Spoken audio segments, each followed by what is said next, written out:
Pandarosh present. Spoiled Rotten by Mohamed Elagoza. Part 1.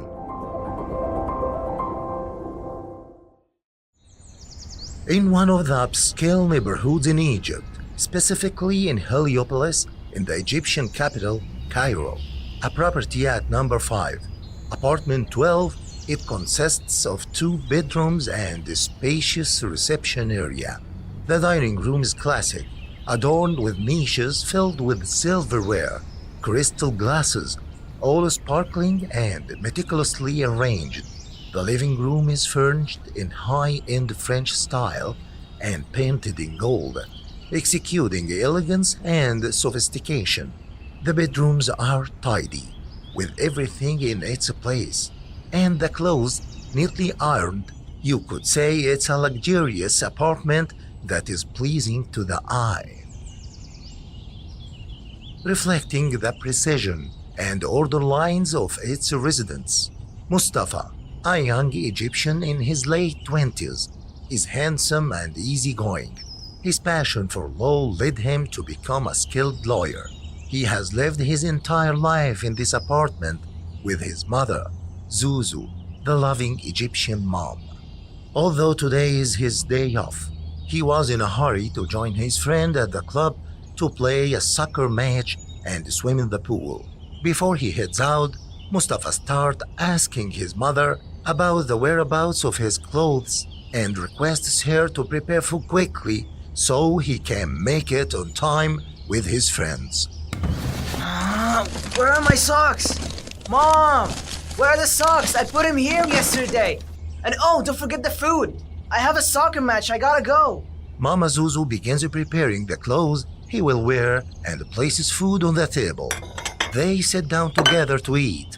While they eat, Mustafa tells her that he will invite his friends for lunch after they finish their club outing. Mama Zuzu suggests a variety of dishes to make, until he suggests that she makes stuffed vine leaves for them. This is a distinctive Egyptian dish. Despite its sweet taste, it requires a lot of time and effort to cook. Mustafa goes downstairs to meet Haytham and Mazen, his friends from the university group. They have known each other for 10 years. All their secrets are shared. In other words, they cover and conceal for each other.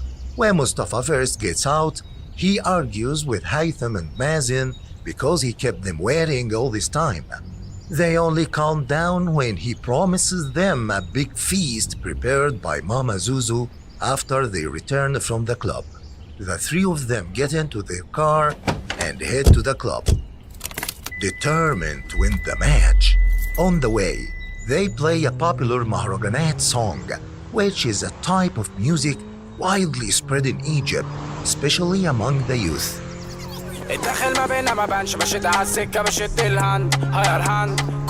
While Mustafa is bonding with his friends, he receives a call from his fiancée, Talia, or Totti as he affectionately calls her. She's an engineer who takes good care of herself, classy, with perfumes and brands. Mustafa is the center of her life, and their wedding is approaching. Like many girls, she dreams her whole life of marrying her beloved. Mustafa and Talia engage in a romantic conversation like any engaged couple, but with restraint because his friends are with him in the car. He's like any Egyptian and Eastern man who feels shy about openly flirting with his girlfriend. As soon as he ends the call with her, his friends start teasing him about some of the romantic words they heard during the call. After a while, they arrive to the club.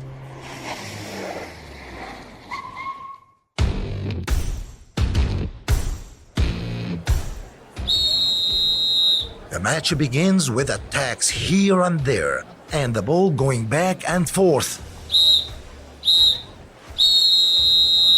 Oh, let's go! We did it, guys! After Mustafa separated from his friends to talk freely with his fiancée, Talia, they engage in another romantic moment. Their wedding was only 2 weeks away. intensifying their longing for each other.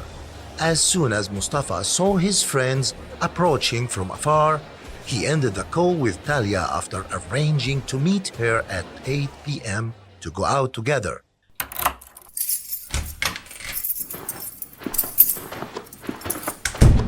Mustafa took his friends to his house, where Mama Zuzu served them hot stuffed crepe leaves. Mazen and Haytham enjoyed their meal. After they finished eating, they thanked Mama Zuzu for her delicious food and left to relax after the long day. Mustafa went to sleep too and asked his mother to wake him up at 7 p.m. after preparing his favorite French coffee and laying out his clothes for his outing with Talia. At 7 p.m. sharply, the smell of French coffee from the small pot on the stove filled the air. Mama Zuzu placed the cup and 2 chocolate cubes for Mustafa. As they say, the details matter.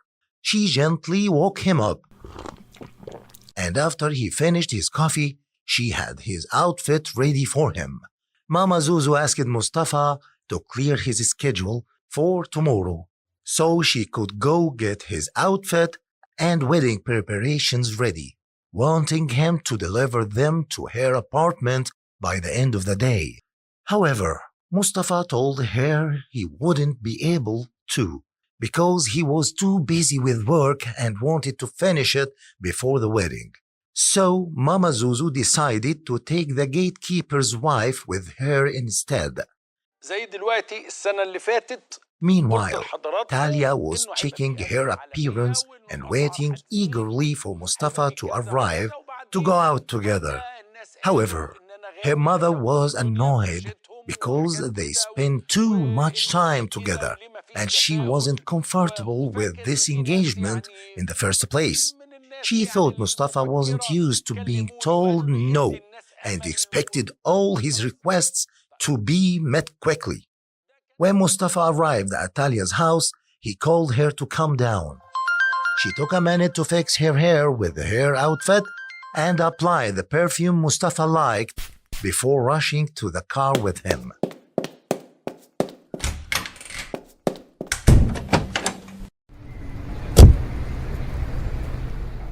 Mustafa and Talia entered into another romantic moment together. Talia tried to reassure him of her love and reminded him how she had turned down all guys that proposed to her of him, including her cousin Amr, who had loved her since childhood. But mentioning her cousin Amr made Mustafa uncomfortable, so she changed the subject and suggested he pay the remaining money for their honeymoon trip to Thailand. He promised her that his mother would go to the travel agency tomorrow to pay for it.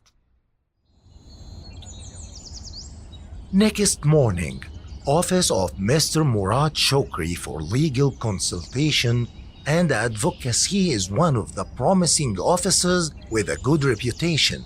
It boasts high-end decor and sophistication. To work as a lawyer here, one must be well-groomed, articulate, and of course competent.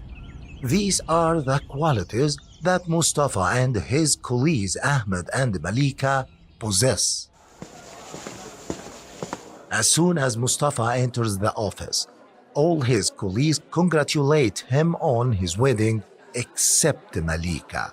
She starts making negative comments about marriage, especially since she had tried it before and she failed. Mustafa felt annoyed by Malika's words and wondered how someone could say such things to someone just days before his wedding. Mustafa tried to push her words out of his mind and remembered that his car license was about to expire. He quickly called whom? His mother, yes, and asked her to go to the traffic department to renew it, as she always did. He also reminded her to go to the travel agency to pay for the honeymoon trip. A few days passed.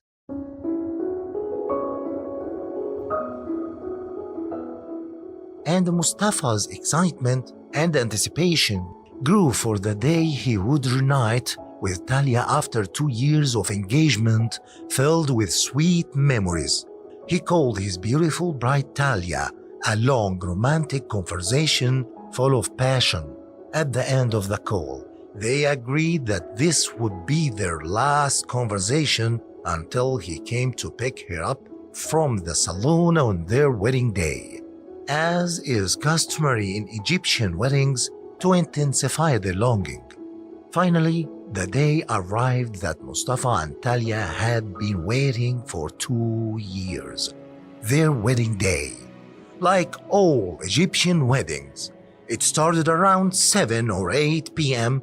and ended around 3 a.m. The wedding hall filled with guests, while Mustafa and his friends stood in front of the salon waiting for Talia to finish and join him in the adorned wedding car with a fleet of cars escorting them to the venue's entrance. This is in addition to other cars around them, also playing the celebratory music, a scene of utmost beauty and joy, showcasing communal participation in its finest form. This is how Egyptians celebrate anything joyous or happy. The wedding began with serene songs, followed by dance and festivity. Everyone was happy and dancing. After the celebration ended, another procession of cars took them from the hall to the entrance of the building where their marital apartment awaited.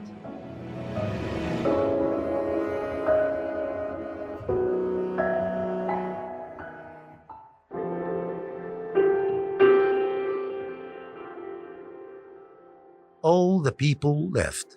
Mustafa and Talia closed the door behind them. Mustafa began to admire Talia, who sat there pampering him like any bride would. The tape of the past 2 years flashed before his eyes in moments.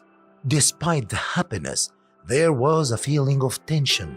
Mustafa collected himself, took a shower, applied his favorite perfume, and wore his groom's pajamas.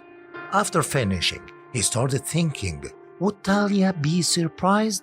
He made the decision to see if she had finished or if the dilemma and waiting continued. He entered the room. Damn, looking good. Cut it out.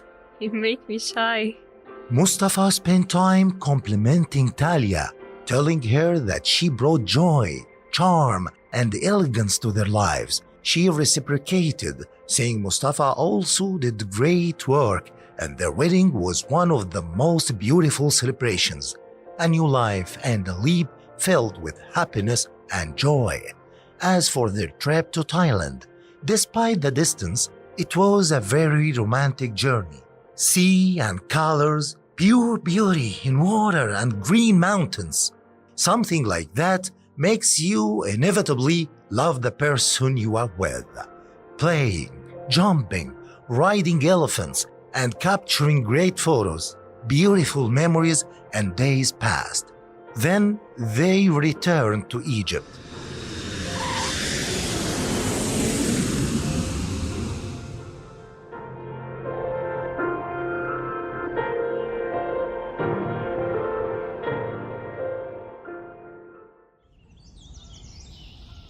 The next morning, the groom wore his new suit, checking himself. The first work day after the wedding, everything had to be new.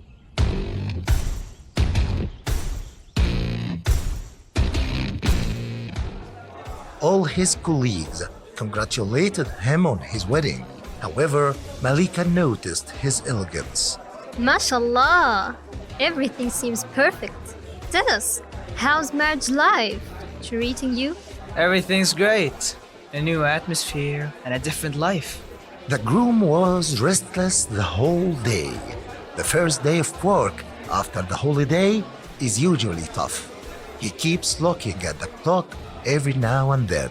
And before the end of work time, he asks for permission to leave. He excused himself by saying he has guests. He gets in his car and heads straight home. On the way, he calls Talia. a call full of love and romance. Talia tells him that she cooked for him for the first time, and she wants him to come quickly to hear his opinion.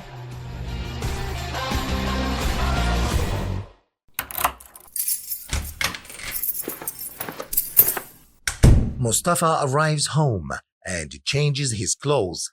He washes his hands and heads to the bride's table with flowers, candles, romantic atmosphere, and gestures. He starts eating.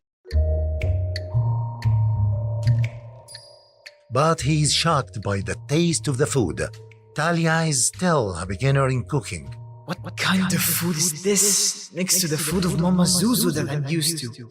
After they finish eating, Mustafa asks Talia to bring him the phone. Talia brings Mustafa's mobile phone and collects the dishes to take them to the kitchen. Mustafa starts talking to his mother, who tells him that the house is lonely without him, as she never used to be away from him. Hello, my son. I missed you. I'm feeling lonely without you here. In the middle of their conversation, Mustafa begins to complain about Talia's cooking.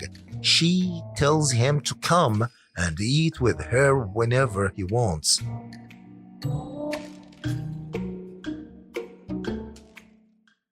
They now have been together for a few weeks, and life begins to take its natural course. The excitement of the beginning starts to calm down on a new day.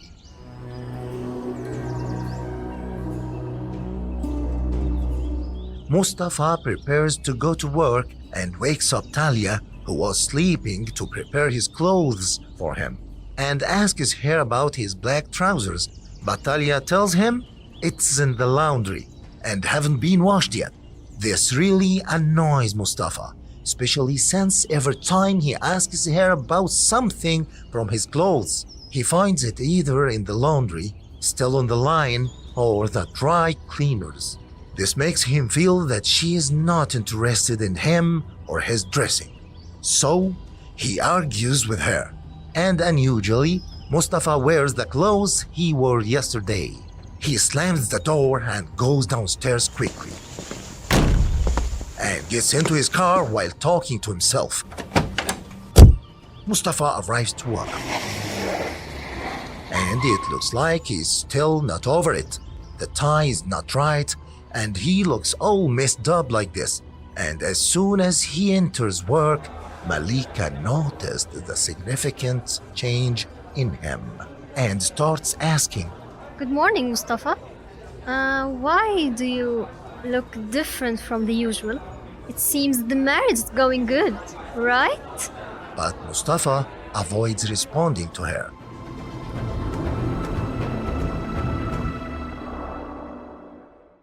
Months pass with Mustafa's objections to Talia's way and her lack of attention to his dressing and food.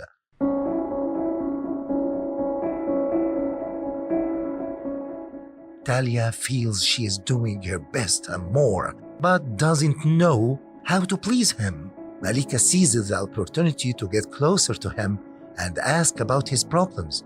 You seem like you have a lot on your mind. If you want to talk about it, I'm here, you know. No. They're just normal marital issues, you know.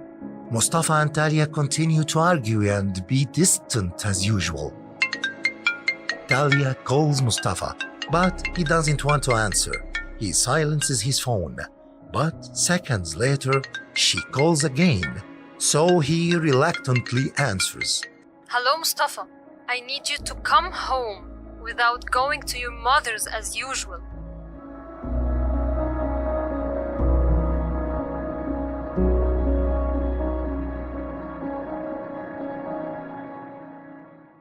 Mustafa enters the house, visibly upset and not liking himself, but Talia surprises him by... Mustafa, I'm pregnant.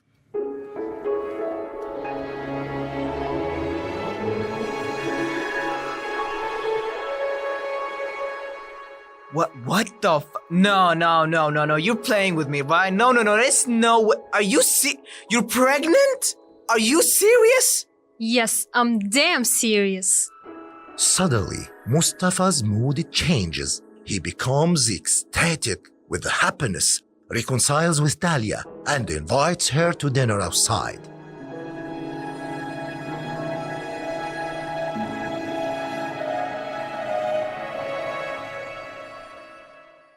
Every other day, Mustafa goes to eat at Mama Zuzu's to treat himself with some good food after being disappointed with Talia's cooking mishaps. Mustafa clears the dishes as if he hadn't eaten in a year, complaining to his mother about Talia's cooking. However, she tries to calm him down, saying that with time she will learn and he needs to be patient with her, especially since she is pregnant. Mustafa prepares to go to bed after that delicious meal. His eyes close on their own, and he feels like he's walking on clouds. The bed is neatly made and comfortable. The air conditioning just right. Everything is set for a deep and peaceful sleep. But before he can sleep, he receives a call from Talia, who is surprised to find out he is at his mother despite their agreement to go to the doctor together for her pregnancy checkup. Mustafa, where are you?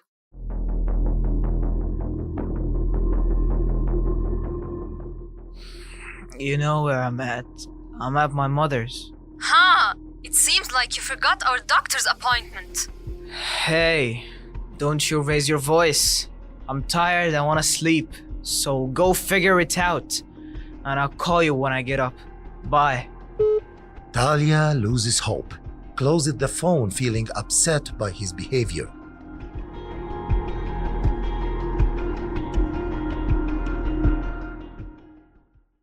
Hours later, Mustafa wakes up and finds Mama Zuzu has prepared tea and cake for him, bringing back memories of better times. He considers staying at his mother's tonight, but Mama Zuzu refuses, telling him to go and check on his wife.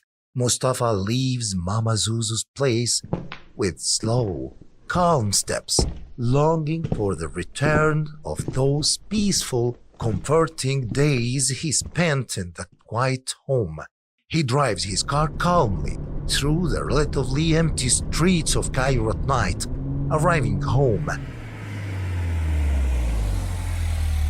He is in a relaxed mood, seeming to have cleared his mind.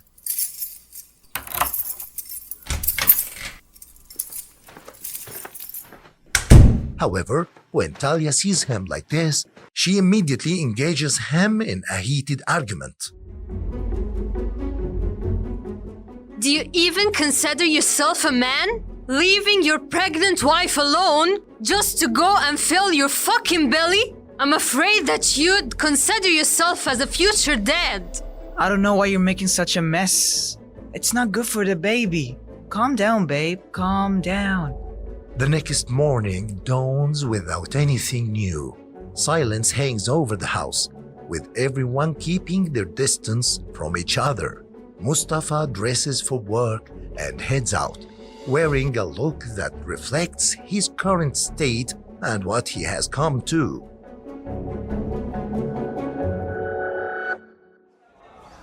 Meanwhile, Malika quickly picks up on his recent argument with his wife, leveraging the situation to her advantage. She begins treating Mustafa kindly, making him the French coffee he loves and serving it herself.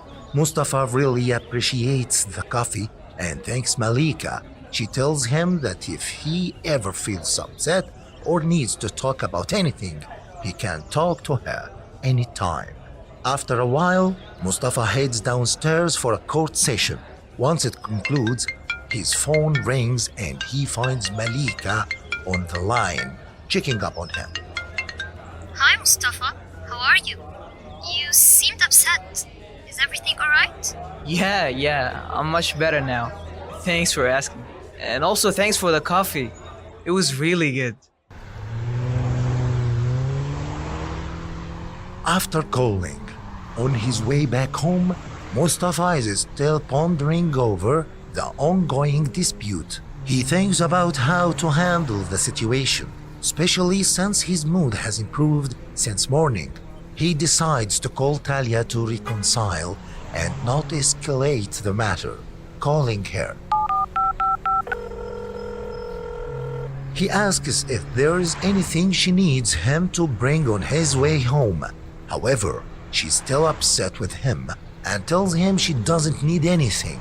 Later, after hanging up, Talia calls her friend Salma to complain about Mustafa's actions. She tells her that she feels Mustafa has changed a lot since their engagement days, becoming someone completely different from the romantic and lovely person he used to be. And now his life revolves around sleep, work, and very little conversation between them. She also mentions the frequent arguments that occur almost daily. Salma tries to console her, suggesting that perhaps what's making it harder is that she is not working and has lots of free time, and that after she goes into labor, she will focus on the baby and things will get better. After finishing her call with Salma, Talia starts thinking about how to handle Mustafa when he returns. She decides to approach him normally and not escalate the situation.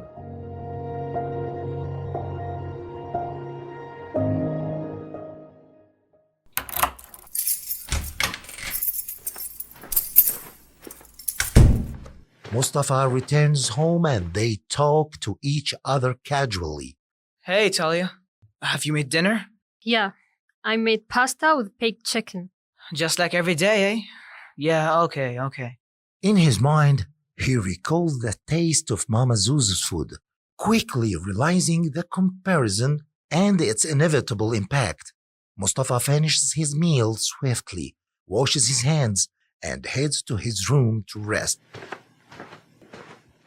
before meeting his friends Haytham and Mazen. When he wakes up, he asks Talia to make him a coffee with milk. However, he finds its taste terrible but drinks it anyway. Before leaving again, he asks Talia if she needs anything from outside. Yeah, we need some groceries. Yeah, for sure. You can request delivery. Bye. Talia is surprised by his reaction. Then why did you even ask in the first place? It's just a phrase that people say when they're heading out. It doesn't mean you should ask me every time I leave the goddamn house. Mustafa leaves his house feeling frustrated.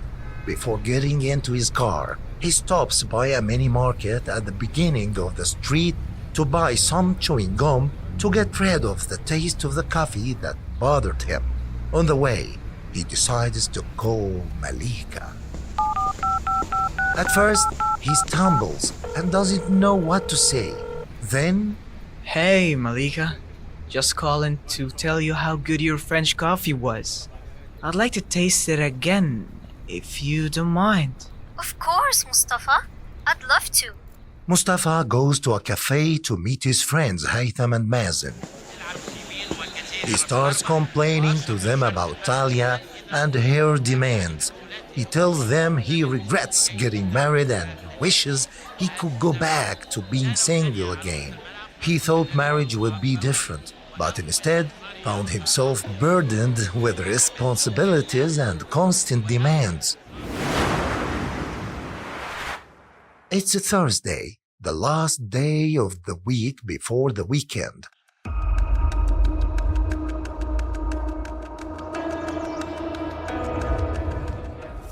The office is relatively quiet. Mustafa arrives at the office promptly at 9 o'clock, looking visibly bored. When he enters the office, he finds Malika there. She notices that he seems upset and asked him, You seem down. What's wrong? I don't know what happened between me and Talia, Malika. There was love and understanding between us, but as I lived with her, I felt like I was living with someone else. She doesn't seem to understand my needs and the things I love. And I also was used to a different lifestyle when I lived with my mother. Don't worry, Mustafa. Don't worry. You will maybe get used to each other, especially after the baby arrives. Mustafa feels relieved after talking to Malika and starts getting closer to her. He always wants to talk to her and see her, feeling that she is the only one who can lift him out of his bad mood and put him in a completely different and good mood. See you in the next part of Excessive Petting. Voice acting Adham RB, Mariam Hani. Translation Adham Mahmoud. Editing Mariam Hani. Art direction Ali Saeed. Sound engineering Tamer Yahya. International distribution Sandos Tamer. General supervision Wael Atta. Production manager Rasha Yahya. Narrating and directing Khalid Mahgoob. Best regards with Pandarosh.